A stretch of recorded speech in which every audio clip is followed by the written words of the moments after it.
nagmukha daw mga ipokrito at mga walang alam itong minority senators na nag-walkout kahapon. Ito po muli si Attorney Michael Perario. Pag-usapan natin yan. Bakit nagmukhang parang mga ipokrito itong mga sina Kiko Pangilinan, sila Erwin Tulfo at ang lahat pa ng miyembro ng minorya sa kanilang pag-walkout dahil di umano sa pagpipilit ng majority na magpasa ng resolusyon na papayagan ang mga senador na mag-join sa plenary, sa session ng Senado sa pamamagitan ng video conferencing. Well, nadinig natin yung salita ni Mig Zubiri, this is a travesty of our rules. Si Erwin Tulfo naman, wag nyo kaming lokohin, journalist ako. Ayan. At si Pangilinan, ganun din. This is a violation of our rules. Well, ang nakakatawa dyan, noong 2021 na nakakulong si Senator Leila de Lima, nag-propose sila ng resolution, yung resolution number 658 in the 18th Congress para payagan si Senator Leila de Lima na nakakulong noon sa Bikutan na sumali sa session, sa mga committee meeting sa pamamagitan ng video conferencing. Alam niyo kung sino mga proponent ng resolution na yon? Si Senator Drilon, si Ontiveros, si Pangilinan, at saka si Ralph Recto. At ang mga iba pa na nasa Senado nung panahon na yon ay si Mig Zubiri na nahalal noong 2016. Kaya parang nagtatanga-tangahan sila na parang bago ito, hindi ito kailanman nangyari. They were the ones who proposed it in 2021, except si Mig Zubiri because he was still part of the Duterte bloc noon. Kaya nandito pa siya sa majority. This was the proposal of the minority noon, sina Drilon, Ontiveros, Pangilinan, and Recto. However, ito ay na-refer lamang sa committee. Although hindi ito napagbigyan, and yet alam nila na ito ay pwedeng i-propose kagaya ng ginawa nila. At itong sila Kiko Pangilinan na para bang shock na ipinopropose ito sa Senado sa kasalukuyan, parang ang iksi ng kanilang memorya, because Senator De Lima was in prison also at that time. Kahit nasabihin pa na that was pandemic season, she was in prison at that time. And the reason na kaya sila mag-video conference, kaya nagpasa sila ng ganung resolution, specifically for Senator Leila de Lima, so that makaka-participate siya doon sa plenary, gayong siya ay nasa loob ng kulungan. Di ba?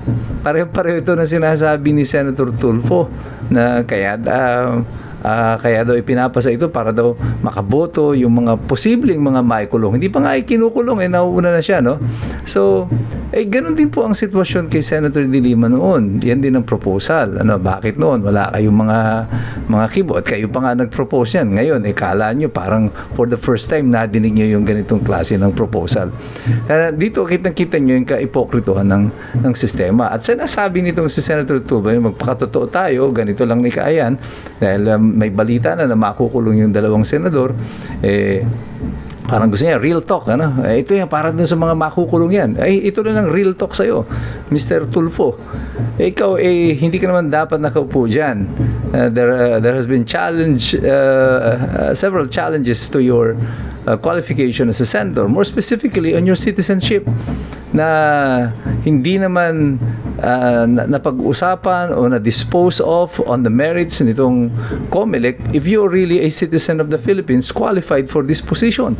Kasi lumalabas doon sa mga aligasyon ng mga complainant laban sa iyo na ikaw ay nag-acquire ng American citizenship and even joined the U.S. Armed Forces, I think through the Navy, by using a fake name. So it was a false identity, or you use a different name para makakuha ka ng American citizenship. However, of course, dahil ikaw ay nakaalyado ngayon sa administrasyon, COMELEC came to the rescue and the disqualification case against you was dismissed.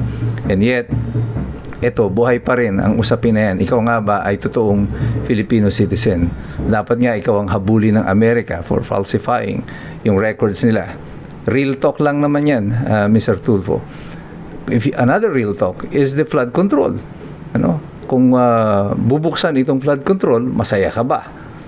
Totoo niyan, ang minorya ay gusto na pigilan itong usapin dito sa flood control. At yan ang pinipigilan nila na mabuksan itong anumang diskusyon tungkol dito sa flood control. Itong walkout na to, this is just another means of delaying yung mga proceedings na yan. But in doing so, pati yung impeachment madi-delay. Sabihin nila, hindi nila kasalanan. Well, ma-delay man yan o hindi, the fact of the matter is talo na yung impeachment na yan. It is a dead issue. They will never win the impeachment case against Sara Duterte. So, lipat sila sa ibang mga controversy.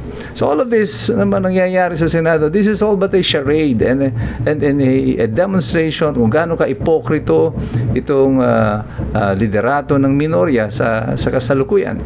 Ang totoo niyan, kaya kayo nagagalit is if this resolution will be approved, again, mawawalan ng saysay yung plano ninyo. The plan is, hulihin yung mga nandito sa majority para hindi na sila makaboto. Pero kung kahit na hulihin ay makakaboto pala, the plan will be thwarted.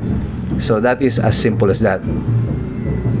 Sa totoo lang, di ba? Real talk, Mr. Senator Erwin Tulfo. Yan ang katotohanan na nasa isip at nasa puso ng maraming mga Pilipino. So, kung sinasabi nyo huwag tayong maglokohan, di huwag tayong maglokohan. Huwag na rin kayong mag-asta-asta dyan. Nakala nyo, you are offended by what is happening in our country. Because you're not. Masaya kayo na mayroong maraming ninanakaw na pera sa lipunan kasi wala kayong ginagawa at wala kayong anumang pagkilos para masolusyonan ang issue ng korupsyon at yung mga mali-maletang pera. Tama yung sabi ni Senator Alan Peter Cayetano. Masaya ka ba kapag binuksan itong Senate Blue Ribbon Committee at pagkatapos doon sa investigasyon nilalabas na ang pangalan mo ay kasama doon sa mga binabanggit na nadeliberan ng maleta? Di ba hindi? Real talk lang, ika. But kaming lahat, kaming mga Pilipino, kaming lahat ng mga iskumbro, hindi nyo na kami maluloko. Alam namin kung ano nangyayari. At darating ang panahon, sasagad ang pikon ng sambayan ng Pilipino sa inyo. Kasi kaming lahat patuloy na nagmamasid sa inyo, nakikilahok at nagsisipag-aral. Kasi mahirap makialam ang taong walang alam. Sabi ni Ping Lacson, abangan natin at magkakaroon ng fireworks dito sa Senado kahapon. At nagkaroon nga ng fireworks pero hindi ito kagaya ng inaasahan niya. Nagkaroon ng revelasyon si Senator Amy Marcos. Actually, dineclare niya na ito noon tungkol dito sa plano na charter change. At ang magandang pag-obserbahan natin dito ay kung paano nag-react ang mga senador kagaya ni Tito Soto. Panuurin nyo ang kanyang reaksyon dito. Nothing to do with the allegations of Chacha. I heard the proposals. I never brought it up to my colleagues, any one of them. Hindi ko binanggit eh. As a matter of fact, there was one time na sinasabi yung meeting daw namin, Senator Lacson was there. He dropped by because he had the board meeting. Tapos sabi ko, tama-tama, nagkamali siya ng pasok. Andun lang kami. Well, it's not a room. It's just the VIP area that's open, very open. Sabi ni Senator Lacson, anong ginagawa niyo rito? Nagkamali ako ng pasok. Hindi, sabi ko, nagkwentuhan lang kami. Sabi ko, at tinanong ko pa siya, ilan ba yung kwartong pinapagawa sa new Senate building? I even asked him that. Bakit? Sabi niya, why? Ito kang kako, yung mga congressmen gustong gawing regional. At dito nga sa mga pahayag ni Tito Soto, may mga bagay tayo na dapat na pagtuunan ng pansin. Una dyan, ang una sinasabi niya, ang kanilang meeting ay aksidente lamang, pero ito ay tungkol lamang sa golf. Pero sa pagsasabi niya nito, inamin niya na, fact number 1, mayroong meeting. Pinag-uusapan na lang natin ngayon, ano yung pinag-usapan? Sabi niya, ang pinag-uusapan lang daw nila ay tungkol sa golf, yung mga golf clubs. Pero later on, kinumpirma niya na meron silang mga pinag-usapan ng mga proposal. At ang justification niya na dito, hindi porkit impropose, ibig sabihin ay tinanggap niya na. Ang ibig sabihin nito, totoo, mayroong proposal sa constitutional amendments. At yung proposal na yan ay nakonfirma nung dinagdag pa niya sa kanyang kwento yung pagdating ni Ping Lacson. Ngayon, andun na ngayon si Ping Lacson sa meeting. Again, ang justification, bakit nandun si Ping? Dahil aksidente lamang daw uli.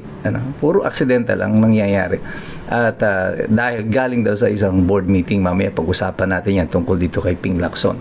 Galing daw sa board meeting si Ping at doon nga daw, nagbiro pa siya. Tinatanong niya kung gaano kalaki yung Senado na bago, kung kakasya daw doon yung 36 dahil na senador, dahil ito daw ang proposal. Ibig sabihin, may proposal. Hindi lang ito basta diskusyon. There was a proposal on the table. At merong specifics. Hindi lang ito mga general discussion.